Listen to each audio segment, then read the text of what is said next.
সাম্প্রতিক সময়ে আন্তর্জাতিক মহলে উত্তেজনা বিরাজ করছে, তাতে সন্দেহ নেই। দেশে দেশে স্বৈরাচার বিরোধী আন্দোলন চলছে, আবার কোথাও তীব্র আন্দোলনের মুখে স্বৈরাচারের পতন হচ্ছে।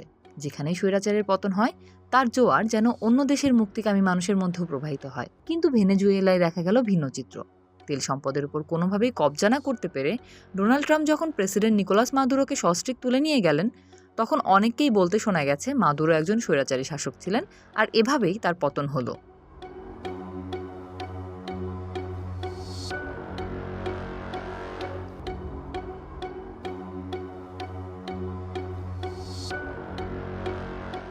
ভিনদেশে বসবাসরত ভেনেজুয়েলানরা সেই উপলক্ষে উৎসবও করেছে।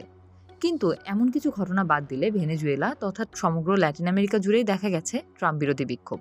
এরই ধারাবাহিকতায় মাদুরো এবং তার স্ত্রী সিলিয়া ফ্লোরেসের মুক্তির দাবিতে বিলবোর্ড, পোস্টার এবং মুরালে ছেয়ে গেছে ভেনেজুয়েলার রাজধানী কারাকাস। এসব প্রচারণায় আমরা তাদের ফিরে পেতে চাই থেকে শুরু করে মাদুরো ও সিলিয়াকে মুক্ত করো এমন নানা বার্তা ছড়িয়ে দেওয়া হয়েছে।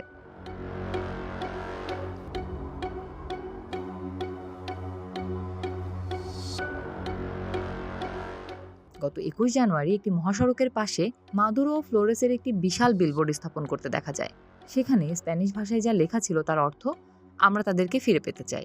গত কয়েক সপ্তাহে রাজধানীর বিভিন্ন স্থানে এ ধরনের আরও অনেক বিলবোর্ড নজরে এসেছে। শহরের কেন্দ্রস্থলে সেন্টার পার্ক কমপ্লেক্সের একটি টাওয়ার থেকে ঝোলানো ব্যানারে স্প্যানিশ ও ইংরেজি উভয় ভাষায় লেখা ছিল, মাদুরো ও সিলিয়াকে মুক্ত করো।